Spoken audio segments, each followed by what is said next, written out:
She was found half naked in a luxury condo, face down, wine spilled, blood smeared across imported tile. The camera equipment was still rolling. A podcast mic blinked red in the corner. Live just hours earlier, her name was Kaya Brooks, known in exclusive circles, seen in even fewer. She'd walked into that penthouse smiling. She didn't walk out, and the couple who invited her there, gone. Jalen and Nova Hart, hosts of Heart to Heart, a relationship podcast built on Black love, healing, and truth. Millions of followers, TED Talks, book deals, marriage goals. But no one saw this coming. No forced entry, no signs of struggle, just Kaya's body, and a trail of carefully deleted messages that weren't quite deleted enough. Nova's phone pinged in Tulum 3 days later. Jalen's bank account was drained that same morning. They never showed up for their next episode, the one titled Radical Vulnerability. Instead, fans got an old audio clip on loop. If you don't tell your truth, someone else will tell it for you. What happened in that penthouse? Was it a love triangle gone wrong, or was it never about love at all? And most chilling of all, why did Kaya look terrified in the final seconds of the recording, staring directly into the camera just before the screen went black? They built their empire on transparency, but behind the ring lights and relationship tips, something else was festering. And the truth was about to surface. But first, who were Jalen and Nova Hart? Jalen Hart grew up understanding the power of words. Born in Detroit to a single mother and raised by a village of aunts, cousins, and barbershop wisdom, he learned early how to read a room and how to lead one. By the time he was 25, Jalen was a licensed therapist with a YouTube channel that broke down communication patterns in Black relationships. He spoke with clarity, charisma, and conviction. People listened, especially women. He had a baritone voice that felt like warm tea on a hard day. His motto? Truth is healing. Then came Nova. She was all edges and elegance. A former spoken-word poet turned intimacy coach, Nova McCrae carried herself like every room belonged to her, and she didn't need anyone's permission to say what needed to be said. They met at a panel on emotional labor in relationships. He quoted bell hooks. She challenged him mid-sentence. He smiled. She didn't. But 3 weeks later, they were inseparable.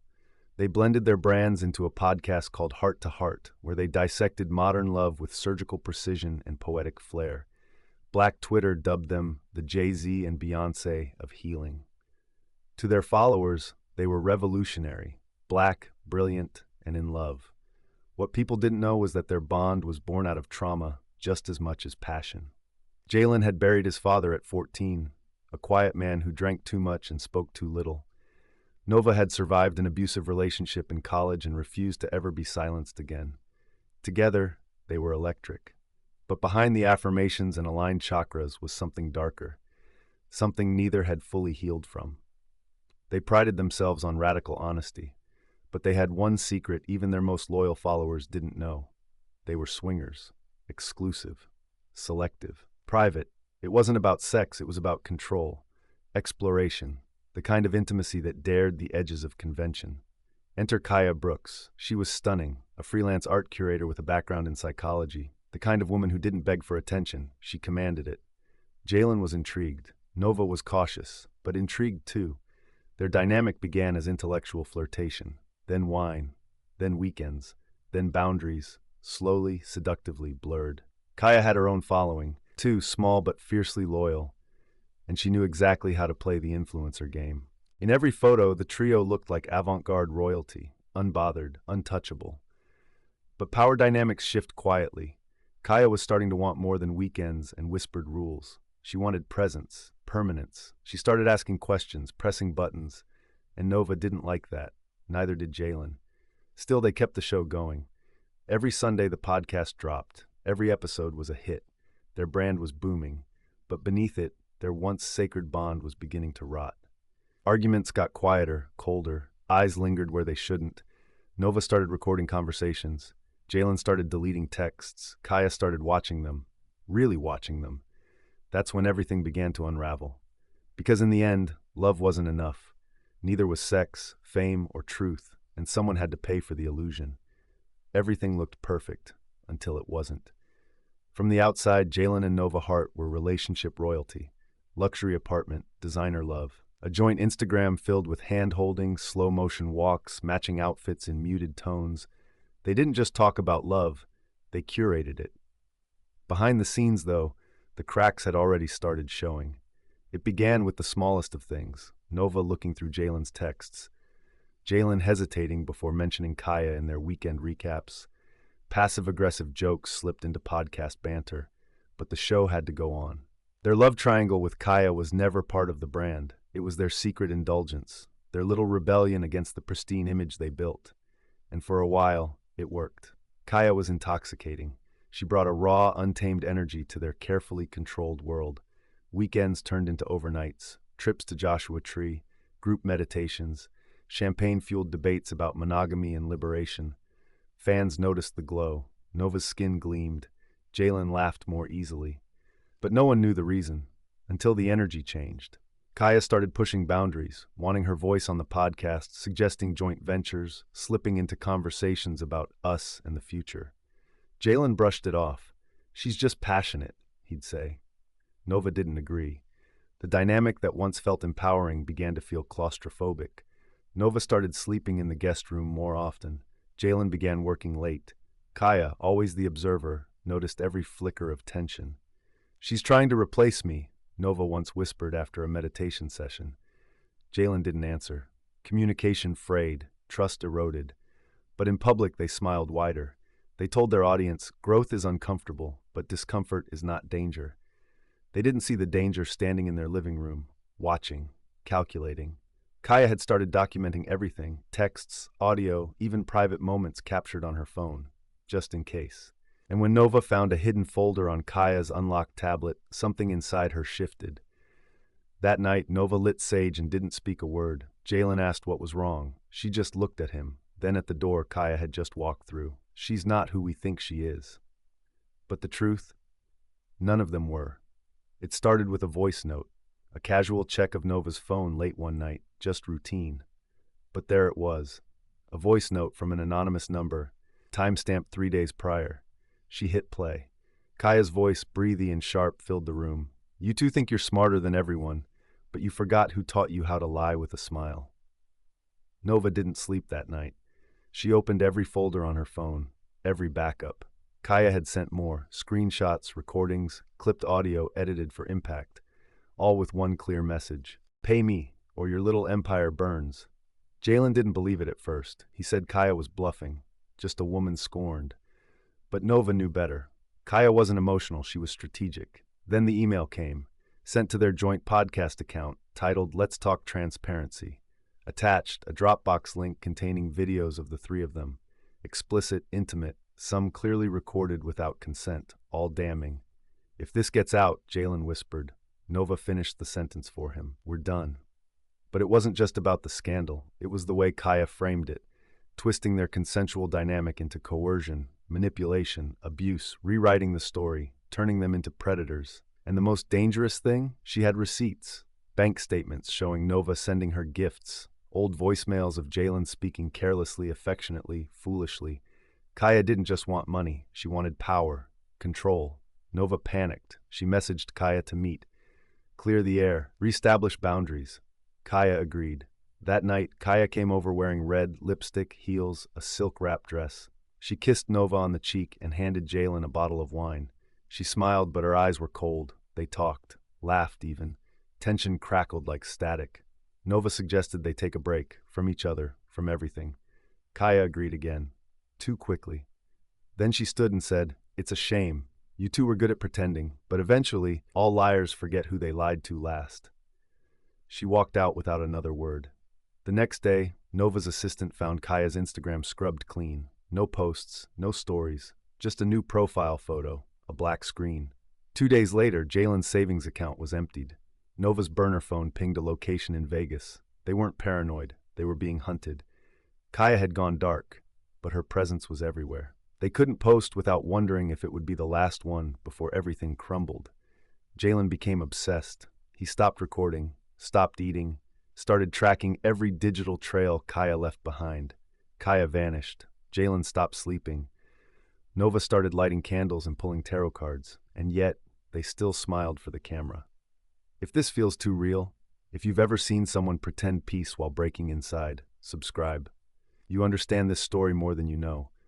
Nova withdrew. She lit candles, drew tarot cards, asked the universe for answers. The podcast missed its first episode in 3 years. Fans were worried, then confused, then silent. That silence was broken only when Kaya was found dead. And suddenly the question wasn't how they'd survive her threats. It was, how far had they gone to stop her? Jalen didn't yell, he didn't cry, he just waited. The day Kaya's body was found, Nova sat on the floor of their minimalist kitchen for 2 hours. No music, no movement, just silence and the sound of her nails clicking against the ceramic tile. She had always known this would happen, not the death, necessarily, but the rupture. The final moment where their curated love story would split apart like wet paper. Kaya wasn't a mistake. They both chose her. They both fed her. But they forgot what hunger looks like when it isn't being satisfied. Jalen walked in around 11 p.m., soaked from the rain. He looked calm, too calm. Nova looked up. Where were you? Driving. To where? He shook his head. Nowhere. Everywhere. She didn't ask again. For the first time in months, they didn't speak like podcasters. No branding, no talking points, just two people sitting in the wreckage of everything they built. And something was different. Nova noticed it first. Jalen's hands didn't fidget. His shoulders didn't slump. He wasn't anxious. He was clear. "You know we can't keep running," he said, not as a question. Nova nodded. She wasn't going to stop. She had enough to end us. She was never going to let go. There was no passion behind the words, no rage, just cold, still water between them. Jalen walked to his office and locked the door. Nova didn't follow. That was the night the plan was born. It wasn't a cinematic plot with blueprints and burner phones. It was simpler than that. It was inevitability. Jalen deleted his Telegram account, closed his private Dropbox folder, wiped his tablet. Nova drafted an email to their PR rep, just in case. They cleaned the apartment top to bottom, replaced the locks, disconnected the smart devices. Every action was methodical, practiced. They made love that night. Not gentle, not angry, just final. In the morning, Jalen made breakfast like nothing happened. He served Nova toast, avocado, and a single hard-boiled egg, sliced perfectly in half. He watched her eat. She didn't look up once. That day, they smiled for a few last selfies. Shared a throwback on Instagram. "Love is a choice we make every day," the caption read. "We choose truth. We choose each other." It got 187,000 likes. Later that evening, Nova texted Kaya, "Let's talk, one last time." The message was read. No reply. But a few hours later, the front desk buzzed up. Kaya arrived wearing sunglasses and an oversized hoodie. No makeup, no jewelry, no phone. She knew. The plan wasn't discussed. There was no script. But they all knew what this was. The conversation started civil. Kaya wanted to feel in control. "I should have exposed you sooner." Nova offered tea. Jalen declined. Kaya looked around the condo like it was already hers. Jalen didn't respond. Nova stood by the window. There was a long silence, the kind that stretches and stretches until it breaks something inside you. Then Kaya's voice changed. "You think this ends with me?" Nova turned slowly. "It does now." Jalen didn't yell. He didn't flinch. He just stepped forward and closed the door. From the hallway, nothing sounded unusual. No struggle, no shouting, just the gentle hum of a diffuser and a single line from a podcast looping softly in the background. Radical love demands radical truth. Kaya never walked out of that apartment, and when it was done, they didn't run, they didn't post, didn't call anyone, didn't try to clean what couldn't be cleaned. They sat on the couch and waited, not for the guilt, not for the fear, just for time to catch up. It was raining that night, the kind of cold, gentle rain that made the city outside their window blur like an old memory. Inside the penthouse, everything was still. Kaya's coat was draped over the back of a velvet chair. Her phone, intentionally left behind, sat powered off on the kitchen counter. She had arrived prepared, but not for what would come next. Jalen had set the diffuser to lavender. Nova had dimmed the lights. The recording equipment sat in the corner, always ready, always blinking. Kaya had accepted the tea, but didn't drink it. They talked for 20 minutes, about moving on, about what peace could look like. But the room felt heavy, dense with unsaid things. Nova was the one who moved first. She didn't shout, didn't accuse. She just said, "We trusted you." Kaya's jaw flexed. "You used me." Jalen's voice was quiet, almost gentle. "You started recording us. You threatened us. Kaya leaned forward. Because you lied. Silence. Then Jalen stood. He didn't grab a weapon. He didn't threaten. He walked behind Kaya's chair and placed both hands on the back of it. Firm, grounded. Nova moved in front of her. The two of them closed in like tides pulling in from both sides. Kaya looked up, realization dawning like lightning behind her eyes. For a second, she reached for the cup of tea, but her hand stopped midair. No, she said. You wouldn't. But they did. The details, even in police reports, are vague. No blunt force trauma, no broken bones, but bruises in just the right places, pressure points, cleanly applied. Kaya was found face down, no sign of a fight, just a spilled glass of wine, a snapped necklace on the floor. The audio recording stopped 5 minutes before her time of death. Not deleted, just paused. When the officers arrived 3 days later, the room was immaculate. No blood, no body. She had already been moved. It was a rented condo under a shell LLC. By the time anyone thought to search it, the trail was faint. But it was there. Traces of Kaya's DNA on the rim of a glass, a fingerprint on a coaster, and in the corner behind the velvet curtains, a camera card still in its slot. The file was encrypted, but not deleted. That was Jalen's mistake. They'd taken every precaution. Wiped phones, closed accounts, booked a flight to Mexico under new aliases. But that file, it lingered. And when it was decrypted, investigators saw the final seconds of Kaya Brooks, staring directly into the lens, mouth slightly parted, eyes wide, not in fear, but recognition. And behind her, Nova. Not angry, not afraid, just calm, still, waiting. The first to speak up was a fan. She noticed something off about the couple's final episode, a timestamp inconsistency, a half-second video glitch that repeated like a heartbeat. She posted a thread. It went viral in less than 6 hours. Something weird is going on with Jalen and Nova Hart. Detectives had already opened a missing persons file for Kaya Brooks, filed by a distant cousin who hadn't heard from her in over a week. But the online buzz forced it into high gear. They started with the podcast studio, empty, wiped clean. Next, they traced recent rental properties and found the high-rise condo registered to a defunct media LLC. The cleaning service hadn't noticed anything strange, just a faint lavender scent and a wine stain someone had tried to scrub out with bleach. A forensics team swept the space and found trace to identify Kaya, enough to raise alarms. 2 days later, Nova's assistant quietly turned over a folder she was instructed never to open. Inside, a backup drive with raw podcast footage and an encrypted folder labeled EMDR. Digital forensics cracked it open. What they found changed everything. Audio logs, therapy sessions, off-air conversations, voicemails from Kaya, pleading, threatening, bargaining. The story the Harts had told, one of consensual exploration and grown folks' healing, was starting to look a lot like grooming, manipulation, and psychological warfare. One therapist who had once treated them under NDA agreed to speak off the record. She said Kaya was dangerous, that Kaya made her feel powerless, but then she'd say she missed her, that she couldn't let her go. Meanwhile, financial records told their own story. Kaya had taken out a short-term lease in Vegas under Nova's name, booked flights using Jalen's stolen card. The couple thought they were being hunted. But in reality, Kaya had been setting a trap. The final move, a scheduled podcast episode, never aired, called The Truth About Us. It was queued to auto-upload the day after her death. Police found it in her cloud account. In the recording, Kaya's voice was slow, deliberate. They say they love out loud, but when the lights go off, when no one's watching, they don't even love each other. The media pounced. Cancel the Hearts trended within hours. Former fans dug up past podcast episodes and began connecting dots no one had seen before. But the most damning moment came when investigators matched timestamps from that final night. A doorman's log, an Uber receipt, a digital door unlock, everything placed Kaya inside that condo, but no footage of her leaving. Jalen and Nova were tracked to Tulum, hiding in a wellness retreat under different names. They didn't resist, they didn't speak. They were extradited to face charges of second-degree murder, obstruction of justice, and conspiracy. But not everyone believed they were guilty. A former podcast guest, a psychologist with a large following, posted, "Kaya was brilliant, but also unstable. The line between victim and villain here, it's thinner than you think."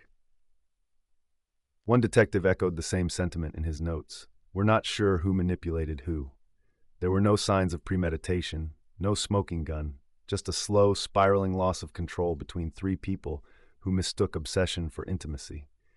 Still, Kaya was dead, and someone had to pay for it. The courtroom was packed from day one. Journalists, influencers, former fans clutching merch like relics of a faith they no longer followed. Jalen and Nova Hart entered the room in matching beige. No jewelry, no smiles, just the soft clink of their joined handcuffs. The prosecution painted them as predators, manipulative, calculating, obsessed with control. They detailed the events leading to Kaya's death with a clinical edge. The secret condo, the erased data, the timing. She tried to escape their influence, the prosecutor said. They couldn't let her. But the defense wasn't silent. They argued that Kaya had been unstable, that her threats were real, that she orchestrated months of psychological warfare, blackmail, and identity theft. She infiltrated their lives, then weaponized their love, Nova's attorney said. She was not a victim, she was a trigger. Psychological evaluations played a major role. The defense presented years of therapy logs, Nova's PTSD from past abuse, Jalen's attachment trauma from a father who disappeared without a word. The prosecution countered with Kaya's voice memos, character witnesses, and a medical examiner's report. The shocker? Kaya had traces of sedative in her system. Small amounts, enough to dull, not enough to kill. It introduced doubt. Had she been drugged? Did she take something on her own? Had there been a struggle? Nova broke down once on the stand, shaking and whispering, "We just wanted peace." Jalen never cried, never pleaded. He said only one thing in court: she wasn't supposed to die. After 3 weeks of testimony, exhibits, and online chaos, the jury deliberated for just under 2 days. Nova was found guilty of voluntary manslaughter. Jalen was acquitted of murder but convicted of tampering with evidence. Sentencing: Nova, 11 years. Jalen, 3 years, served concurrently with probation. The courtroom buzzed. Some cried, some clapped, but no one really knew what justice had just looked like. 3 months after sentencing, The Root published a prison interview with Nova Hart. It was short, controlled, but not emotionless. The journalist asked her one question: "What do you want people to understand about what happened?" Nova paused for nearly a minute, then said, "She was going to kill me first. I just beat her to it." The quote went viral. Some believed her. Others called it delusion. A few said it was the final act of branding, a woman who'd built a career on controlled vulnerability, still trying to steer the narrative even from behind bars. Jalen never gave an interview. He returned to Detroit, started hosting small, in-person healing circles for men. No cameras, no monetization, just quiet accountability. Some said he found peace. Others said he found a way to hide in plain sight. A few followers stayed loyal. They called the whole thing a toxic entanglement, where trauma became ritual and everyone was broken before they even began. But most people just stopped talking. Kaya was buried in a quiet cemetery in Oakland. Her funeral was sparsely attended, just a few close friends and her cousin, who gave a eulogy that ended with, "She loved loudly, and that was dangerous, but not for the reasons people think." The podcast was pulled from every major platform. Nova's books went out of print. Their Instagram disappeared overnight. But sometimes a clip resurfaces. Jalen's voice, smooth as ever, saying, "Love without honesty isn't love, it's performance." Or Nova, laughing softly into the mic, "People mistake healing for peace. Sometimes healing is war." No one's really sure what happened in that penthouse. Only 3 people knew the full truth. One is dead, one is locked away.